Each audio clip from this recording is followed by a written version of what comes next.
ప్రభు అయిన యేసుక్రీస్తు నామములో మీ అందరికీ నా హృదయపూర్వకమైన వందనాలండి. ఈ దినమంతా దేవుడు మీకు తోడే ఉండి మిమ్మల్ని ఆశీర్వదించి దీవించి కాపాడునుగాక.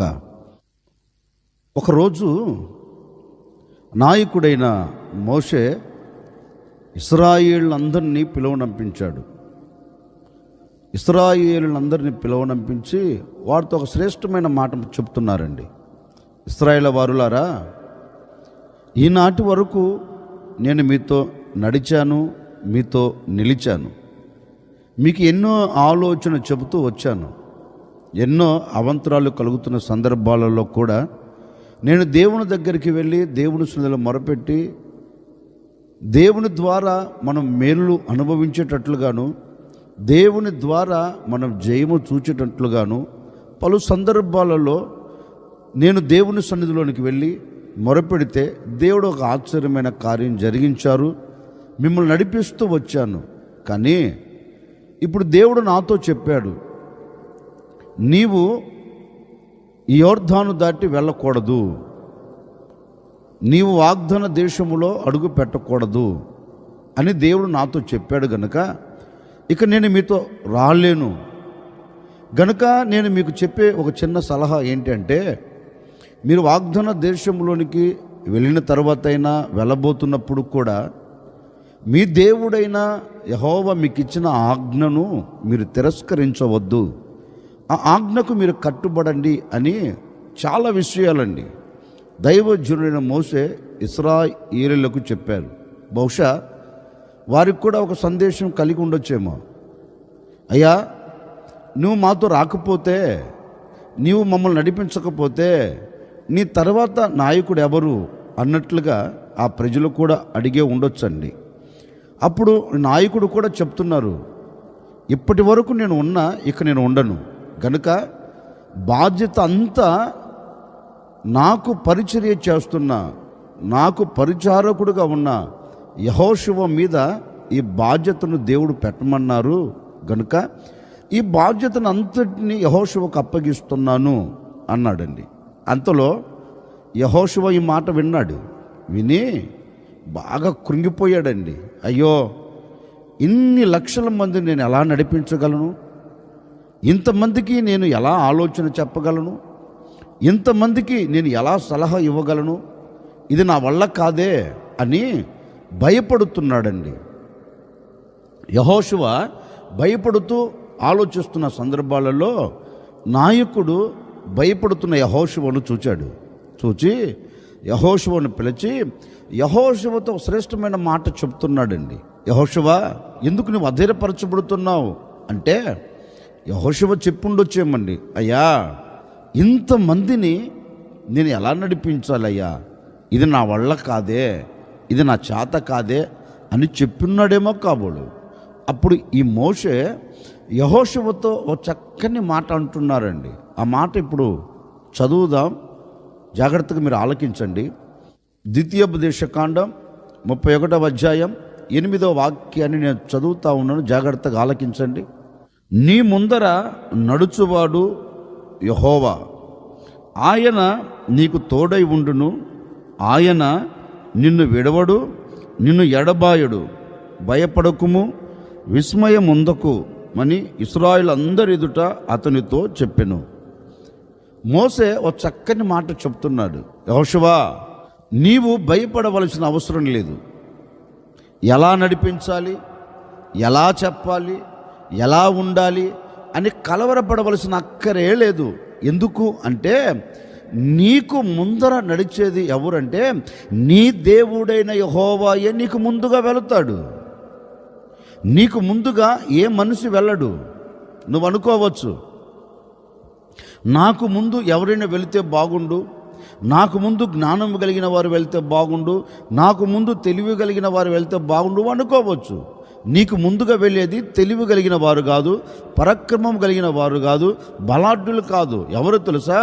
నీకు ఆలోచన చెప్పగలిగిన దేవుడు, నీకు ఆలోచన చెప్పి నిన్ను నడిపించగలిగిన దేవుడు నీకు ముందుగా వెళుతాడు. గనుక నువ్వు భయపడవలసిన అక్కర్లేదు. ఆయన నీకు ముందుగా వెళుతాడు. వెళుతున్న ఆయన నీకేమవుతాడంటే నీకు తోడై ఉంటాడు. నువ్వు అధైర్యపరచబడి కృంగిపోవలసిన అక్కరలేదు. ఎందుకంటే నాకు తోడై ఉన్నవాడు నీకును తోడై ఉంటాడు. నాకు ఆలోచన చెప్పినవాడు నీకు ఆలోచన చెబుతాడు. నాకు ముందు నడిచినవాడు, నాకు ముందు నిలిచినవాడు, నా ముందు వెళ్ళినవాడు నీకు కూడా ఆలోచన చెబుతాడు, నీకు ముందు నిలబడుతాడు. నీకు ముందుగా ఆయన వెళుతాడు. నీ ముందర నీ దేవుడైన యెహోవా నీకు ముందుగా వెళుతాడు. వెళ్ళి ప్రతి శత్రువులను అణచివేస్తాడు. గనుక నీవు భయపడవలసిన అక్కరలేదు, నీవు కలతలు చెందవలసిన అక్కరలేదని నాయకుడైన మోషే యెహోషువతో చెప్తున్నాడు. నీకు ముందర నీ దేవుడు నడుచును.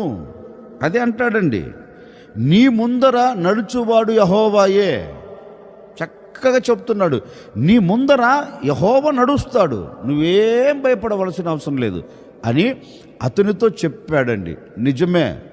ఈ ఉదయకాల సమయంలో నేను కూడా మీతో చెప్పాలనుకున్న మాట ఏంటంటే, మనం కూడా ఆయా సందర్భాలలో ఎన్నో పరిస్థితులను చూచి, ఎన్నో స్థితిగతులను చూచి, లేకపోతే ఎన్నో అవంతరాలు మన ముంగిటి నిలబడినప్పుడు మనకొచ్చే ఒక ఆలోచన ఏంటంటే, నాకు ముందు ఎవరైనా ఉంటే బాగుండే, నాకు ఆలోచన చెప్పేవాడు ఉంటే బాగుండే, ఆలోచన చెప్పేవాడు లేకనే సత్తికిలబడిపోయాను, ఆలోచన చెప్పి నన్ను నడిపించగలిగిన వాడు ఎవడైనా ఉంటే బాగుండు అనే సందర్భాలు మన బ్రతుకుల్లో చాలా పడచూపి ఉండవచ్చండి.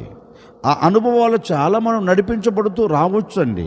కానీ నీ ముందు ఏ మనిషి నడిచినా నీకు అది ఆశీర్వాదకరంగా ఉండదు. నీకు ముందుగా ఏ వ్యక్తి వెళ్ళినా అది నీకు దీవెనకరంగా మలచబడదు.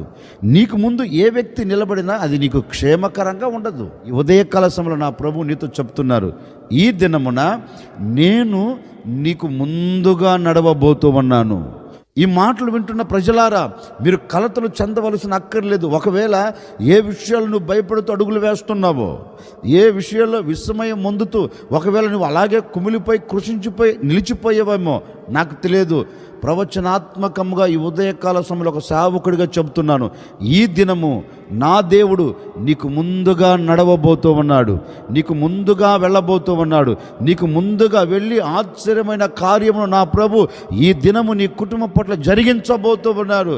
ఆనాడు యెహోషువతో మోషే చెప్పినట్లుగా నీకు ముందర యెహోవా నడవబోతున్నాడు అన్నట్లుగా ఈ ఉదయకాల సమయంలో ఒక సేవకుడిగా నేను కూడా మీతో చెప్తున్నానండి, ఈ దినమంతా నా ప్రభు నీకు ముందుగా నడవబోతూ ఉన్నాడు. ఈ దినమంతా నా ప్రభు నీకు ఆలోచన చెప్పబోతూ ఉన్నాడు. ఈ దినమంతా నేను శ్రేష్టమైన చోట నిలబెట్టబోతూ ఉన్నాడు.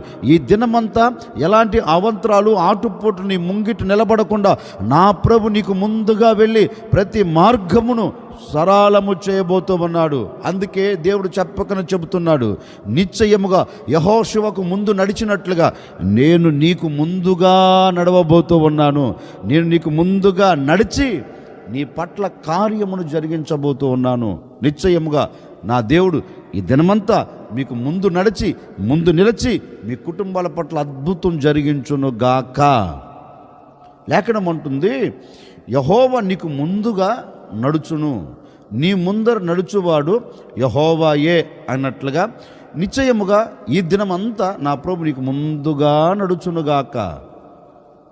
ఆయన మనకు ముందుగా నడిస్తే మన కుటుంబాలలో మన వ్యక్తిగత జీవితంలో ఏం జరుగుతుంది? మీకా 2వ అధ్యాయం 13వ వాక్యాన్ని నేను చదువుతూ ఉన్నాను. ప్రాకారములు పడగొట్టువాడు వారికి ముందుగా పోవును, వారు గుమ్మమును పడగొట్టి దాని ద్వారా దాటిపోవుదురు. వారి రాజు వారికి ముందుగా నడుచును, యెహోవా వారికి నాయకుడుగా ఉండును. పరిశుద్ధ గ్రంథంలో చక్కగా రాయబడిన మాట ఏంటి అంటే, ప్రాకారములను పడగొట్టే దేవుడు తన ప్రజలకు ముందుగా వెళతాడంటండి. లేఖనం అంటుంది, వారి రాజు వారికి ముందుగా వెళతాడు. ఆ రాజు ఎవరో కాదండి, యెహోవాయే. ఆ రాజు ఎవరో కాదండి, మన ప్రభువైన యేసుక్రీస్తు. దేవుని పేరు పెట్టబడిన ప్రజలతో చెప్పబడుతున్న మాట, ఇదిగో మీరు అధైర్యపరచబడకండి, మీరు కృంగిపోగాకండి. ఎందుకంటే ఈ ప్రాకారములు మేము దాటగలమా? ఈ ప్రాకారాలు మేము ఎక్కి వెళ్ళగలమా, ఈ ప్రాకారాల మీద మాకు జయం కలుగుతుందా అని మీరు సందేహపడవలసిన అక్కరలేదు. ఆ ప్రాకారాలను చూసి ఒకవేళ మీరు అధైర్యపడవలసిన అవసరం లేదు. ఎందుకంటే మీ ఎదుట నిలబడిన అది ఏ ప్రాకారమైనా, మీ ఎదుట నిలబడి మిమ్మల్ని భయపెడుతున్న ఏ ప్రాకారాలైనా, మీ దేవుడైన యెహోవా మీకు ముందుగా వెళ్ళి మీ ఎదుట నిలబడిన ప్రాకారాలన్నిటినీ ఆయన ఏం చేయబోతున్నాడంటే సదును భూమిగా చేయబోతూ ఉన్నాడు. ఎలాంటి ప్రాకారమైనా కావచ్చండి, ఎలాంటి ప్రాకారం లాంటి పరిస్థితులు కావచ్చండి. ఆయన అంటాడు, వాటన్నిటిని నేను నీకు ముందుగా వెళుతాను, వెళ్ళి నేను ఏం చేస్తానంటే వాటన్నిటిని అణిచివేస్తాను. నిజమే కదండి. ఈ రోజున మనకు శ్రమ ఒక ప్రాకారముగా నిలబడుతుంది. మనకి కొన్ని ఆటంకాలు, కొన్ని అవంతరాలు, కొన్ని ప్రాకారాలుగా నిలబడి మనం భయపెడుతూ ఉంటాయండి. ఏది?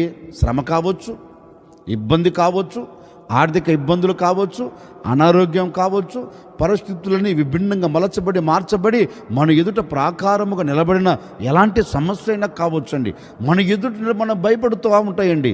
నువ్వు ఎలా దాటగలవు, నీవు దీని మీద ఎలా జయం పొందగలవు, ఇది దాటుకొని నువ్వు ఎలా ఆశీర్వాదకరంగా నిలబడగలవు, ఇక నీ బ్రతుకు ఇంతే అన్నట్లుగా అండి కొన్ని పరిస్థితులు మన ఎదుట ఎలా అంటే ప్రాకారముగా నిలబడతాయి. అప్పుడు మనకు కూడా ఏమవుతుందంటే మనసులో నెమ్మది లేకుండా, మనసులో ఒక ప్రశాంతత లేకుండా, మనసంతా వికారమైపోయి మన బ్రతుకులో ఒక ఆలోచన కలుగుతుంది. ఇంకేంటిలే జీవితం, ఇంకేంటిలే మన బ్రతుకు ఇక మారదు, మనం దీన్ని దాటి వెళ్ళలేం అనే ఆలోచన మనకు ఆయా సందర్భాలలో, ఏ సందర్భాలలో పరిస్థితులు విభిన్నంగా మలచబడి ప్రాకారముగా నిలబడినప్పుడు, ఈ ప్రాకారాలు మనం దాటుకోలేము అని తెలిసినప్పుడు మనకు వచ్చే ఒక ఆలోచన ఏంటంటే ఇంకెందుకు ఈ జీవితం, ఇక ఎందుకు ఈ బ్రతుకు, ఇక మన కుటుంబంలో మన వ్యక్తిగత జీవితంలో ఒక మార్పు ఉండదు అని నిస్సాయ స్థితిలోనికి చాలామంది వెళుతున్నారండి. ఈ మాటలు వింటున్నా ఒకవేళ నీ బ్రతుకులో ఇలాంటి ఆలోచన పడచూపిందేమో నాకు తెలియదండి. ఈ మాటలు వింటున్న నీ జీవితంలో ఇలాంటి అనుభవాలు పడచూపుతూ వస్తున్నాయేమో నాకు తెలియదండి. ఇదిగో ఈ ఉదయకాల సమయమున ఓ సేవకుడు నిండు మనసుతో కోరుకుని మిమ్మల్ని ఆశీర్వదిస్తున్నానండి. ఈనాటి వరకు మీ ఎదుట నిలబడిన ఎలాంటి శ్రమే అయినా, ఎలాంటి శ్రమతో కూడిన ప్రాకారములైనా నా ప్రభు ఈ దినమున నీకు ముందుగా వెళ్ళి వాటన్నిటిని అణిచివేయబోతూ ఉన్నారు. ప్రతి ప్రాకారం నా దేవుడు గొప్పగా కూల్చివేయబోతూ ఉన్నారు. నీవు ప్రాకారములను దాటగలిగిన శక్తి నా ప్రభు నీకు దయచేయబోతూ ఉన్నాడు. నీవు ప్రాకారాల మీద జయము పొందినట్లుగాను, ప్రాకారాలన్నిటిని ఎక్కి నీవు దేవుణ్ణి స్తుతించేటట్లుగాను ఒక అద్భుతమైన కార్యము నా ప్రభు ఈ ఉదయకాల సమయంలో జరిగించబోతూ ఉన్నాడు. భయపడకు, ఇది దాటలేనని కృషించిపోకు, ఇది దాటుని కృంగిపోగాకు. ఎక్కడ నీవు కృంగిపోతున్నావో అక్కడే నా దేవుడు నిన్ను పైకి లేవనెత్తబోతూ ఉన్నాడు. లేవనెత్తి నీ ఎదుట నిలబడిన ప్రాకారాలు గొప్పగా కోల్చబడేటట్లుగా దేవుడు అద్భుతమైన కార్యం జరిగించబోతూ ఉన్నాడు. ఇక దాటలేను అనుకోవలసిన అక్కర్లేదండి.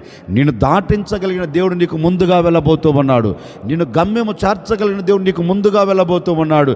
నీ పరిస్థితులన్నింటినీ, ప్రతికూలంగా ఉన్న ప్రతి పరిస్థితిని అణిచివేసి నేను దాటించగలిగిన దేవుడు నీకు ముందుగా వెళ్ళబోతూ ఉన్నాడు. నీకు ముందుగా వెళ్ళి మెట్టగా ఉన్న ప్రతి స్థలములను నా దేవుడు సరళము చేయబోతూ ఉన్నాడు. ఈ దినమంతా ఎలాంటి ప్రాకారాలు నీ ఎదుట నిలబడకుండా నా దేవుడు గొప్పగా కూల్చివేయబోతూ ఉన్నాడు. అందుకే లేఖనంలో కూడా చక్కగా రాయబడిన మాట అండి, జెరుబ్బాబేలు ఎదుట ఒక గొప్ప పర్వతం నిలబడింది. బహుశా జెరుబ్బాబేలు కూడా అనుకొని ఉండవచ్చు అండి, ఈ పర్వతమును నేను ఎలా ఎక్కగలను, ఈ పర్వతమును ఎలా దాటగలను అనే మనసులో ఆలోచన కలిగి ఉండవచ్చండి.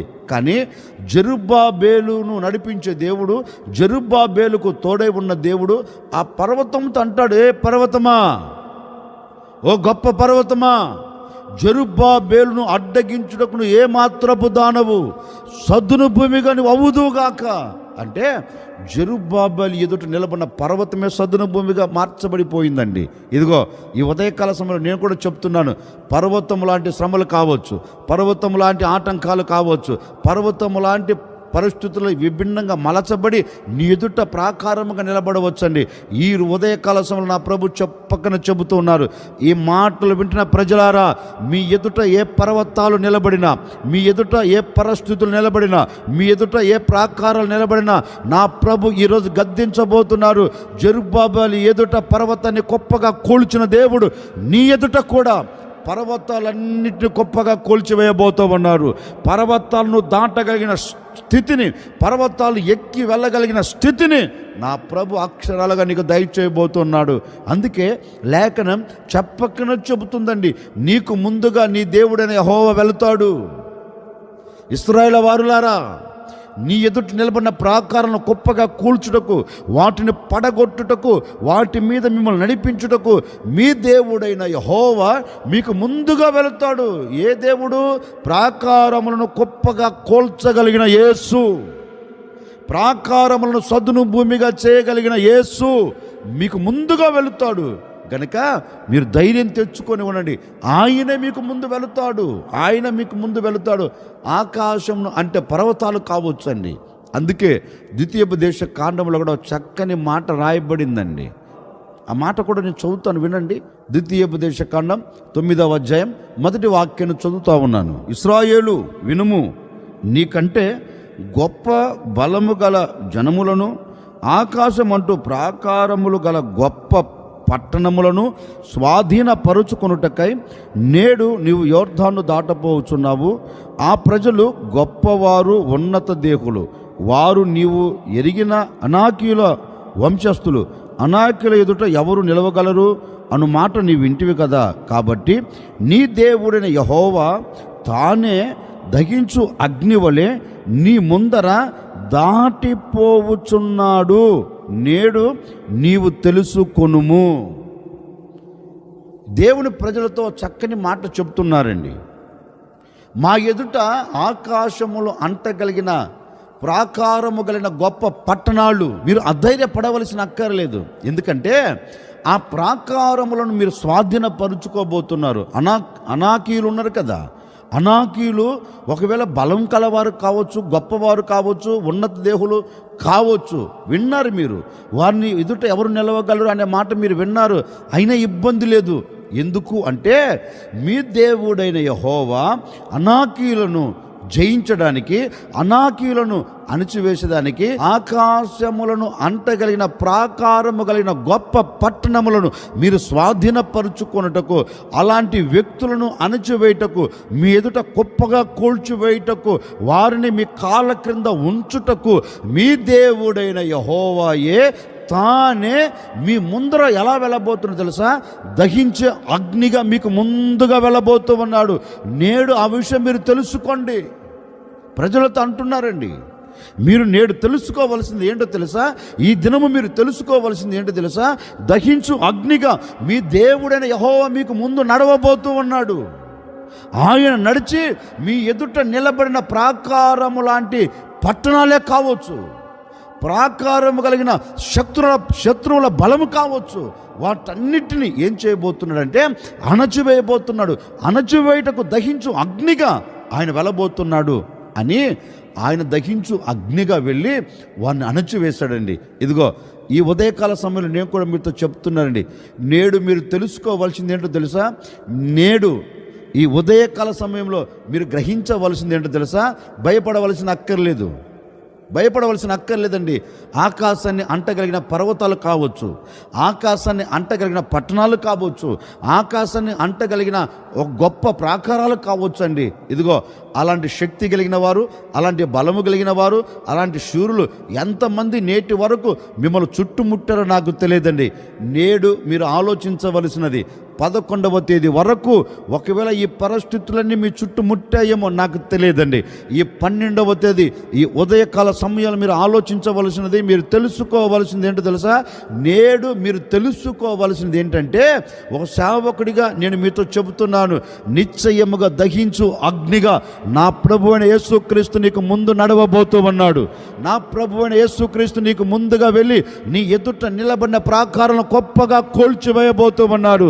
నీ ఎదుట నిలబడిన ఏ గొప్ప పట్టణమైనా, నీ ఎదుట నిలబడిన ఏ శక్తి కలిగిన వారైనా, నా దేవుడు ఈ దినమున నీకు ముందుగా వెళ్ళి వాటన్నిటిని అణిచివేయబోతూ ఉన్నాడు. నీ దేవుడనే యెహోవా నీకు ముందుగా వెళ్ళి ప్రతి ప్రాకారమును గొప్పగా కోల్చి నిశ్చయముగా ఈ దినమంతా నీవు ఆశీర్వాదకరంగా నిలబడినట్లుగాను, నీవు దీవెనకరంగా మలచబడినట్లుగాను, ఆత్మీయతలో అభివృద్ధి చెందినట్లుగాను, శరీర సంబంధంగా నీవు ఆశీర్వాదానికి నాంది పలుకున్నట్లుగాను నా ప్రభు అద్భుతమైన కార్యము చేయుటకు నీకు ముందుగా వెళ్ళబోతూ ఉన్నాడు. దహించు అగ్నిగా నీకు బయలుదేరి నీకు ముందుగా వెళ్ళబోతూ ఉన్నారు. దహించు అగ్నిగా నీకు ముందు నడవబోతూ ఉన్నాడు. నడిచిన ఆయన నీ ప్రాకారాలు గొప్పగా కూల్చి నీకు క్షేమమును దయచేయబోతూ ఉన్నాడు. తల వంచండి, వచ్చిన ప్రార్థన. ఆశ్చర్యకరుడా, మీకు స్తోత్రాలు చెల్లిస్తూ ఉన్నాం. ఈ దినమంతా మీ ప్రజలను మీ చేతులకు అప్పగిస్తున్నాం. ఈ ప్రజలకు మీరు ముందుగా నడవబోతున్నందుకే మీకు స్తోత్రమయ్యా. నడిచిన మీరు ప్రాకారాలను కుప్పగా కూలుస్తారని, నడిచిన మీరు శత్రువులను అణచివేసి జయమిస్తారని నాయన మీ లేఖనాలు సెలవిచ్చినట్లుగా ఈ ప్రజల ఎదుట నిలబడిన ప్రాకారాలు ఈ దినం గొప్పగా కోల్చబడునుగాక, వీరికి క్షేమము కలుగునుగాక. ఈ దినమంతా ఏ శత్రువు వీరి ముంగిటి నిలబడకుండా ఈ ప్రజలకు మీరు జయమిచ్చి ఆశీర్వాదకరంగా ఈ దినమంతా నడిపించమని వీరికి, వీరి కుటుంబానికి, వీరికి కలిగిన సమస్తమునకు ఓ గొప్ప క్షేమమును అనుగ్రహించి ఓ గొప్ప జయముతో మీరు నడిపించి మీ ఘనమైన నామమునకు మహిమ తెచ్చుకోమని యేసు నామములు అడిగి వేడుకొనుచున్నాము తండ్రి, ఆమెన్. ప్రభు ఈ దినమంతా మీకు ముందుగా నడిచి మీకు ముందుగా వెళ్ళి మీ ఎదుట నిలబడిన ప్రాకారం గొప్పగా కోల్చి మీకు క్షేమం దయచేసి మీ శత్రువులందరి మీద నా ప్రభు మీకు జయమిచ్చును గాక.